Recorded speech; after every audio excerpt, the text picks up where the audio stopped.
Hey folks, thanks for listening. I want to put a disclaimer on this episode. We do all our recording at home, and in this episode you're going to hear from the salty pup himself, Odie, a couple of times. Thanks for your patience as we figure out how to record most clearly.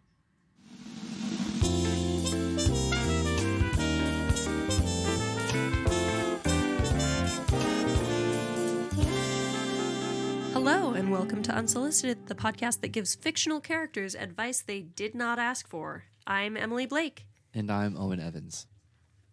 Today we're discussing the feminist icon, Leslie Knope, Deputy Director of Parks and Recreation for the great city of Pawnee, Indiana. Leslie hails from NBC's series Parks and Rec, where she plays the role of a devoted public servant, and although her career is a focal point of the series, the show also spends a ton of time following Leslie's social life, which includes a series of relationships and friendships in which I think she's giving far more than she gets. What do you think, Owen? Yeah, Emily, I absolutely agree. You know, in both areas of Leslie's life, she just goes and goes and goes and goes for it all, and to almost to a fault, you know, as an observer, because she, in a lot of ways, is towing the line of what's a healthy relationship with a friend and what's maybe too far. And you know that can really affect someone. You know, you don't really see that in the series, you know, but yeah, absolutely. Well, and Leslie in so many ways is a truly iconic character. She's really, really optimistic and extremely driven. She believes wholeheartedly in the ability of the government to make positive change in citizens' lives. And she's geared her entire career trajectory, which is the thing she cares about most or seems to care about most, toward making sure that she's actually improving the lives of the people in her town. But she's also a huge overperformer and overachiever, and she really consistently goes above and beyond for her friends, to the point of being sometimes a little bit obsessive. Yeah, definitely. And so, you know, throughout the series, you see Leslie develop really strong relationships with three primary people. The first being Ann Perkins, who she meets in the pilot episode at a public forum, and Ann shows up as a concerned citizen, expressing distaste for this gigantic hole in her backyard that she wants the Parks Department to take care of. And so Leslie, being Leslie, of course, she feels a moment of inspiration and pledges to Anne that she's going to do everything she can to fix this hole. And it ends up being the start of a beautiful, beautiful friendship. Kind of a weird friendship at the outset also. Leslie is totally devoted to Anne right away. And Anne is just kind of like, okay, so are you going to fix this pit or what? Until she's kind of drafted into this friendship by Leslie. Yeah. That really is kind of Leslie's style. Like, you just kind of, Anne really doesn't seem to have much input about whether she becomes friends with Leslie. It just kind of happens to her. Yeah. Let's talk about a couple of the other relationships that really dominate Leslie's life. One that predates Anne is her relationship with her boss, Ron Swanson, and he is the director of the Parks and Recreation Department in Pawnee.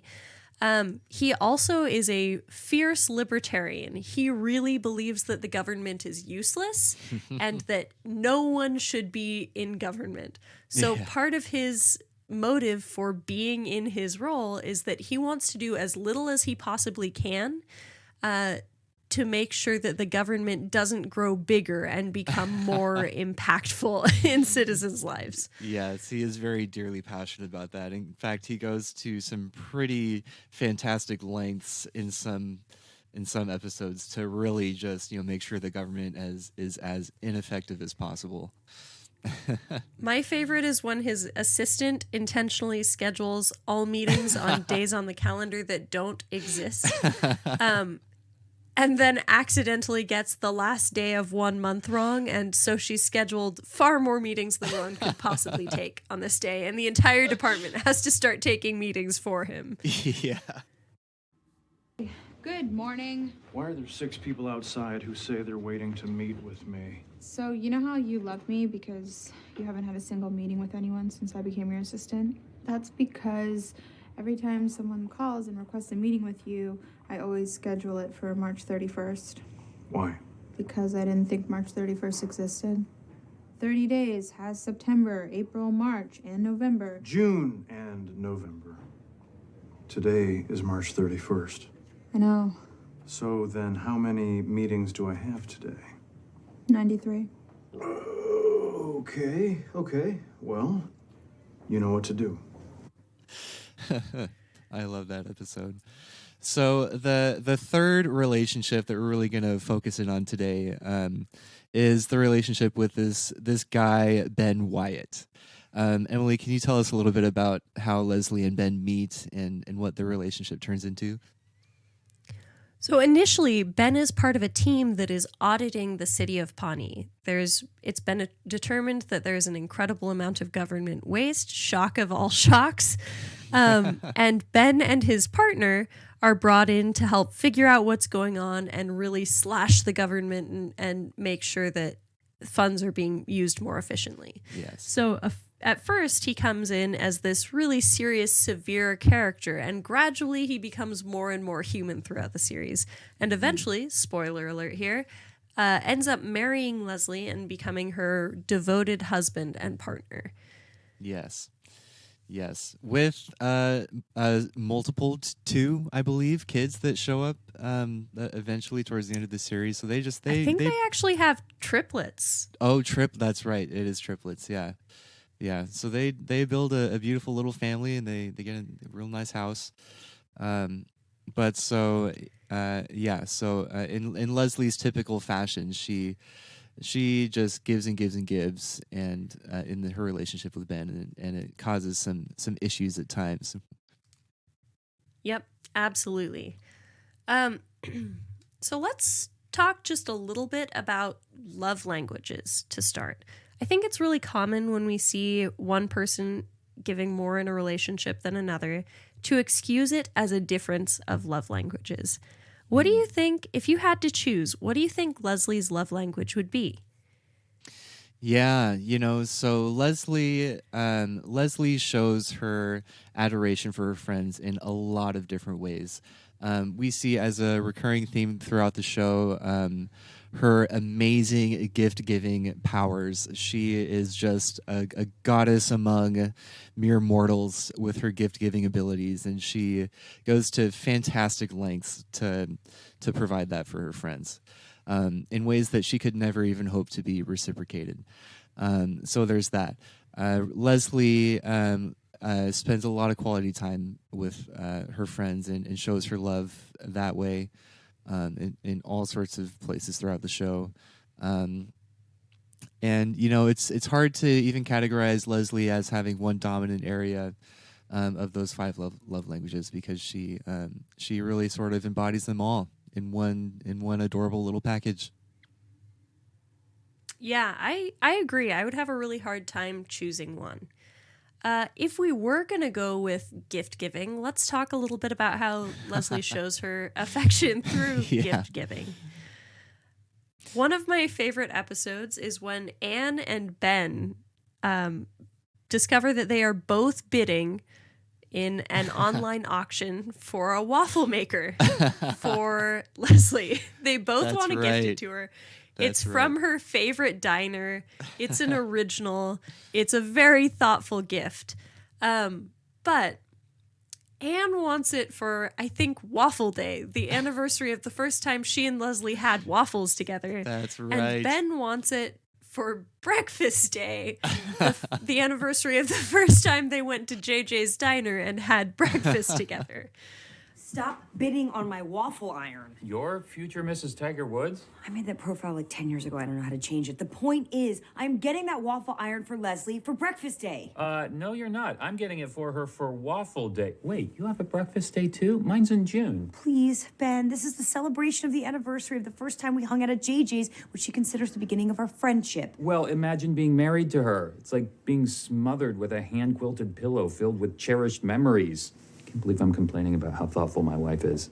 But the upshot is that Leslie has created hundreds of holidays specific to each friend and is gifting them something on each of these holidays, creating an enormous amount of pressure for her friends to reciprocate this gift giving, right? Yeah. Which is how Anne and Ben end up driving this price up and up and up and up for this waffle maker that, that they both want to give her. Yeah. Can you imagine having to honor a whole bunch of holidays for every friend in your life?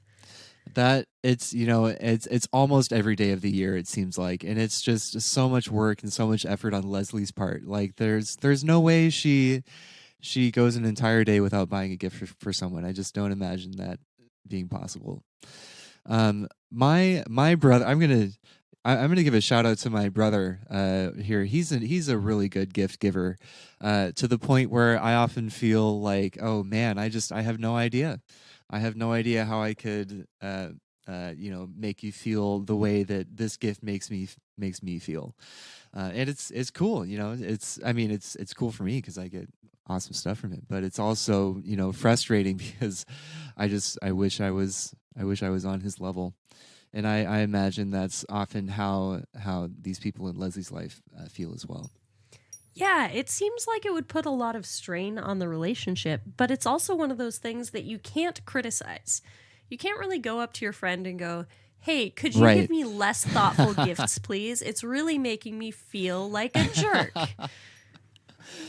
Right? Yeah, absolutely. Yeah, that's a conversation that is hard to have, but important to have, Well, and I wonder, yeah, setting boundaries is really important. And if I remember right, I think near the end of that episode, Anne and Ben essentially take Leslie aside and say, hey, we love that you care about both of us.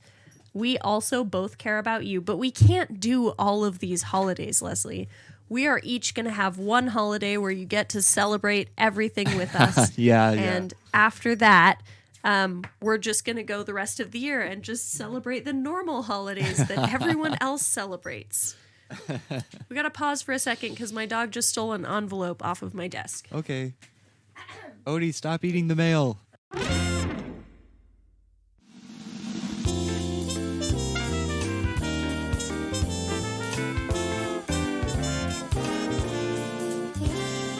All right, so another example, I don't know if this counts as gift giving, but there's an episode where we know that it's Ron's birthday, and we know that Ron does not want to be celebrated. So his assistant and Leslie throughout the episode are dropping hints about how Leslie knows it's his birthday, and so he knows something big is coming. But ultimately, at the end of the episode, she leads him to a private room watching his favorite movie with his favorite meal alone, which is the perfect way for Ron to celebrate his birthday. Yeah, everything he could have asked for. And that really just shows you how much Leslie cares about Ron and knows what brings him joy and wants to provide that for him. That was really just a beautiful moment in the show. Happy birthday, Ron. Anne said you had a big party. Sombreros, karaoke. I did that for Anne. Why would I throw Ron Swanson an Ann Perkins party? What about the giant list of things April was doing? That was just a list of ways to mess with you. Did she do them all? She did indeed. So, I have rented Bridge on the River Kwai and the Dirty Dozen. Artie from security is outside the door, so no one will bother you. And a cab will be here whenever you're ready to take you home. Thank you. Again, though, she's created a lot of stress and sort of negative energy for Ron. So as much as it is a beautiful moment, she's allowed it to be this continual source of stress all throughout the day, she's kind of ruined his birthday. Yeah, an entire day of torment. Yeah, and I think we all appreciate those moments with our friends. Like, we love tormenting them in those ways. But whether it's actually the right move, I have questions about. Yeah. My favorite example of Leslie as a gift giver is the episode where Ben has just put an enormous amount of work and thought into crafting the perfect Valentine's Day gift. I think it's Valentine's Day for Leslie. And it involves a horse-drawn carriage ride, lots of other wonderful things that Leslie loves, brunch at JJ's, and he believes he's going to outgift Leslie in this scenario. And come to the end of the episode and reveals Ben's gift, and she has gifted for him, Ben being a lover of the hit HBO television show Game of Thrones. Leslie has gifted Ben a exact replica of the Iron Throne from the Game of Thrones series. Happy anniversary. So I know we agreed on no gifts. What? But I did get you a gift. No. A bunch of them, actually. I was going to surprise you with them yesterday, but they never reached you. Oh my effing God. You planned all of this for me? An enchanted carriage? This is amazing. Oh, and your scrapbook instincts are really good. I mean, this is a little rough, but you have a lot of talent here. Oh, I can't believe I actually defeated Leslie Knope at a gift exchange. Yes. Yeah. About that. Happy anniversary. It's the Iron Throne. It's the Iron Throne. Yes, it is. I had a guy at the model store make a replica. He's a bigger Game of Thrones fan than you are. Okay, I know I'm making that dumb surprise face, but I can't help it. This is the greatest gift I've ever received, Leslie. And I love that. I love that scene. Brings me And joy. throughout the day, doesn't she miss most of the puzzle that he's created for her?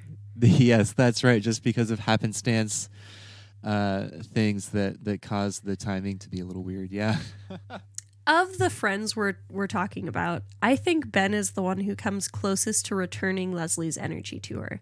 We do see him really go out of his way a number of times to create truly elaborate things, and it's part of why they're such a great couple. Yeah, absolutely. Kind of going on that same thought there. Their power as a couple. They are both so supportive of each other, and you see that in kind of Ben's hobbies outside of his work. Later in the series, a board game that he has designed becomes popular across the nation. And it's those kind of things, and the same for Leslie. Her pursuits, they just really are there for each other 100%, and are just always supportive. And I don't know what unsolicited advice that equates to. Kind of change of tone there, but we can cut all that. I think it means everyone needs to find their Ben. Okay, so we've talked through a little bit about Leslie's gift giving. Let's talk a little bit about words of affirmation. I think this is another area where Leslie is really strong in terms of love languages. Yeah. Maybe uncomfortably so. Yeah. As a reference, she gives Anne a ton of really weird compliments. Yeah. And you rainbow-infused space unicorn. And you beautiful, sassy mannequin come to life. And you opalescent tree shark. Oh, yeah. You're too beautiful to be funny. It's not your fault. You've never had to compensate for anything. The rest of you ugly nerds need to give me some joke stats. And you beautiful tropical fish. You're smart as a whip, and you're cool under pressure. You've resuscitated a human heart in your bare hands. No, I haven't. You haven't? No. You will. You're that good of a nurse. Sakes. No, Anne, please, I beg of you, will you just shut your beautiful pie hole? Just sit there. Let me stare at you while you silently support me on this game plan. Leslie? Shh, Anne. Leslie? Your quiet support means the world to me, as well as your tacit endorsement. If someone was approaching you with lines like this, no matter how close you were to them, how would you respond? Yeah, I'm imagining my partner saying things like that to me, and it's funny. I think I would find it amusing. I suppose I wouldn't really know how to feel. Would you have found it amusing at the beginning of your relationship, or just now that you've been together for a while? Definitely just now that we are just like always laughing at everything each other does. Yeah, well, and it seems like a lot of this makes Anne pretty uncomfortable. Yeah. Yeah. But Leslie, just not really knowing how to take a hint in a lot of areas of her life, this being one of them. Right. Well, and it seems like everything she's saying is really more geared toward expressing her own feelings than thinking about her audience or what her audience needs to hear, right? Anne doesn't need to hear this stuff. These are inside thoughts, Leslie. Inside thoughts. Yeah. Nobody taught her the difference between that and things that you say. It's funny. So one thing that I really notice is that this stuff isn't reciprocated. Like, Leslie doesn't seem like she's looking for any cues from Anne about what Anne wants this relationship to look like or their friendship to look like, right? Right. Yeah. She and it makes you wonder, like, these are her love languages, but a love language is also something that represents the type of love you like to receive. And so what are the things that fill Leslie's cup? Like, where does she get her motivation from? We talked about Ben always being very supportive, but you need that support coming from all areas of your life. Yeah, absolutely. So in addition to being really over communicative and over the top giving, she really does. She inserts herself in a lot of places she doesn't really belong. Ron at one point is dating a coworker's wife. Now that you're getting divorced, I sort of feel like there may be some potential with me and Wendy. Would it be okay with you if I was to ask her out once the fake dust settles? Yeah, why not? Sure. Looking at her, I feel like she might be the perfect spooning size for me. I'm gonna take a leak. Now, the coworker has a green card marriage, and he has married a Canadian who needs citizenship in the U.S., so their marriage is a sham. But he's very attached to his wife anyway. She doesn't return the affection. She starts dating Ron, and Leslie absolutely reads Ron the riot act. Yeah. Do you think she should be interfering in stuff like that? That's an interesting question, because obviously she has the best intention. But it is over the line.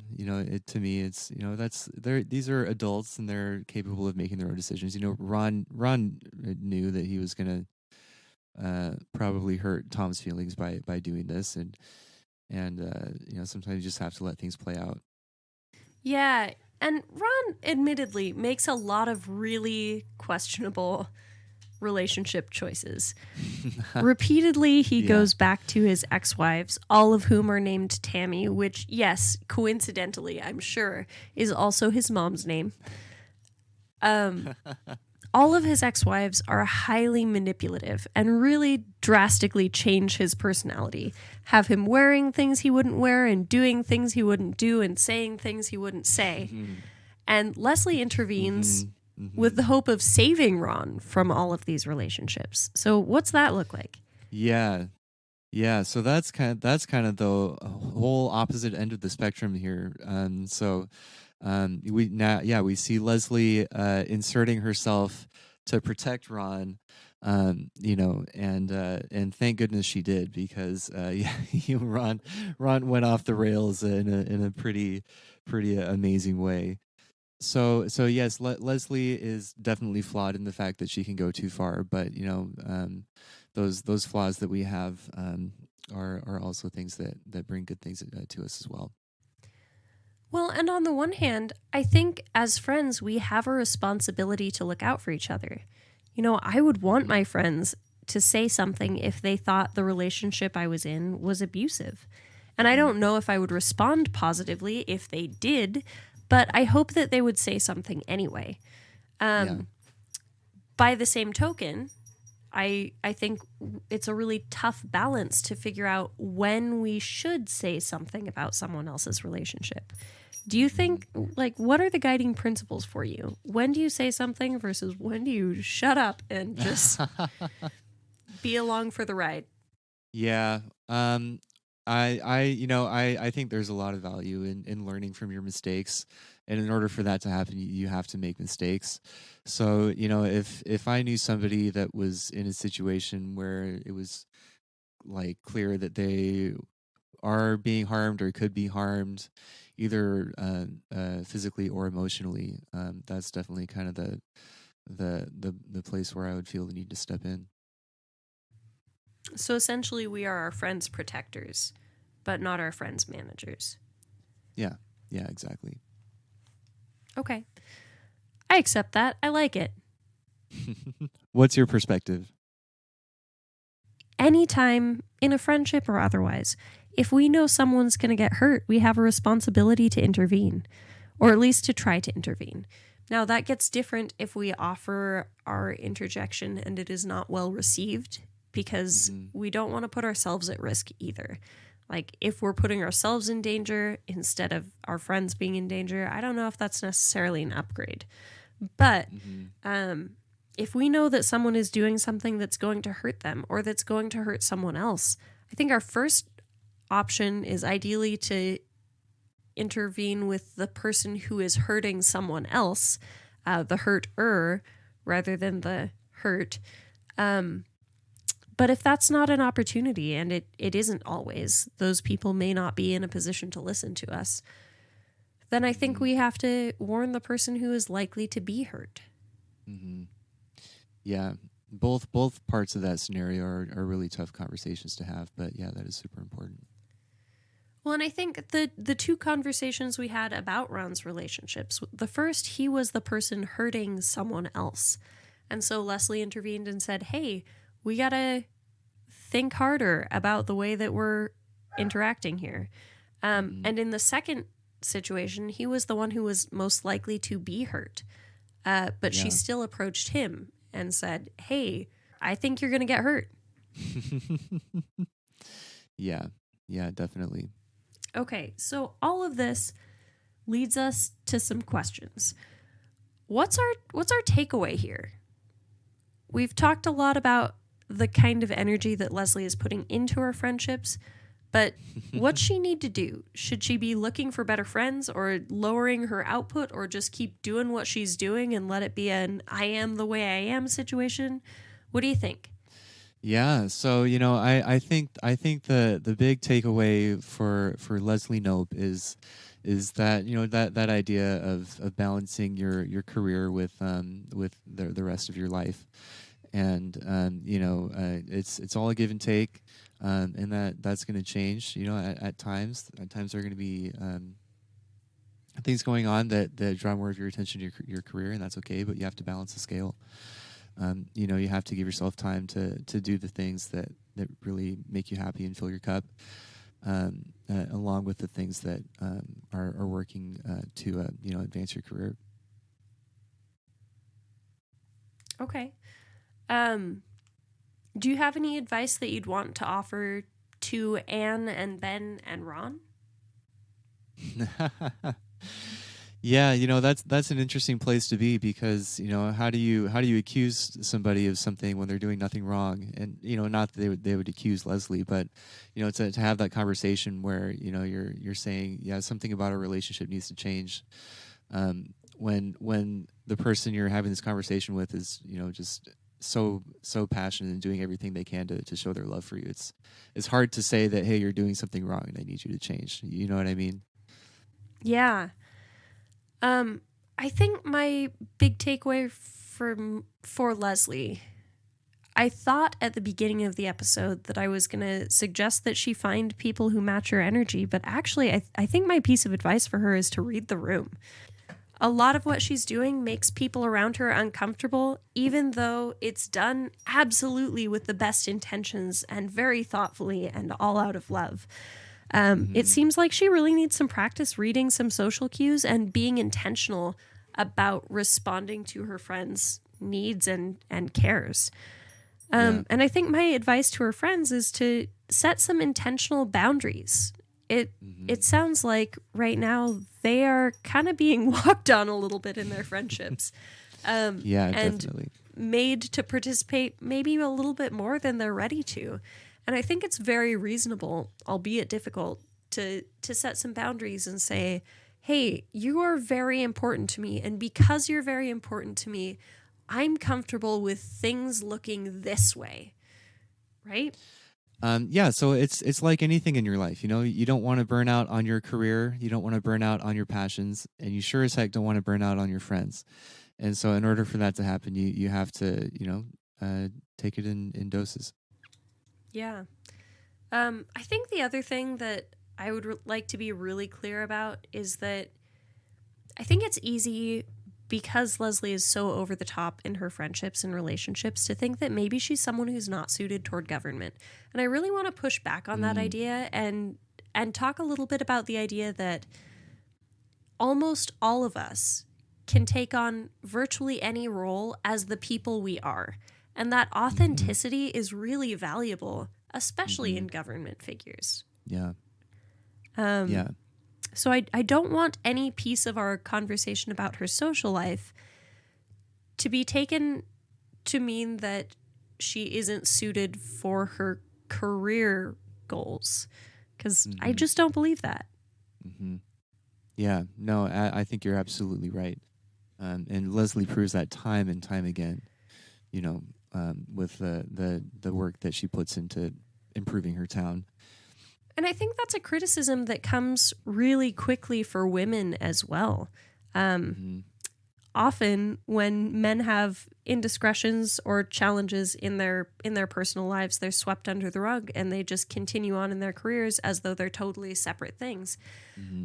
But women are often treated to a different kind of moralist expectation. Oh, absolutely. And you see this played out in the show all the time, when these male politicians that she's working with propose all these just really, really dumb, off-the-wall ideas and things and do things that should get them into a lot of trouble. And there's one who has repeated sex scandals and has one sex scandal that breaks while another is currently on the news. And to my wife, I apologize. All I can say is, I wasn't just having sex.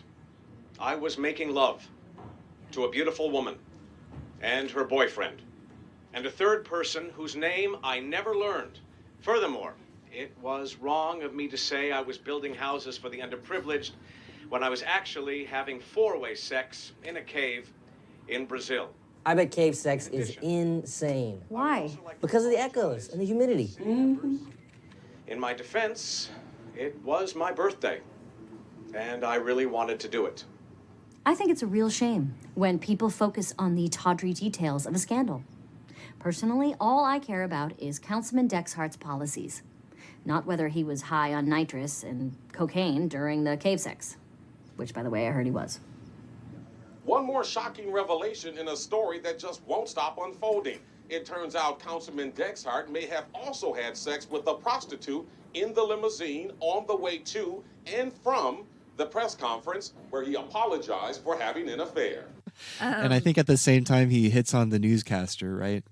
Yeah, and then is immediately reelected or granted more power in some way. I don't remember that detail, but it's and we see this all the time where women just have to work 3 times as hard as any man would to have the same success in the same position.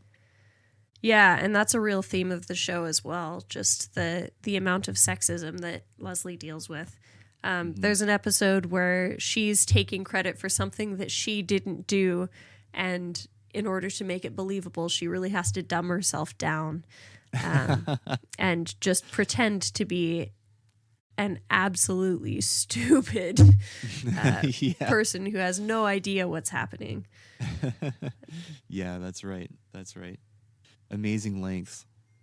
Yeah. Okay. Well, I think that about wraps up our conversation on Leslie Knope. So before we finish, Unsolicited is a Salty Pup production. Audio engineering by Robbie Rutherford, music by Tristan Hurd, and publicity by Allison Biggie. Thanks also to my co-host, Owen Evans. My name is Emily Blake. Thanks for listening.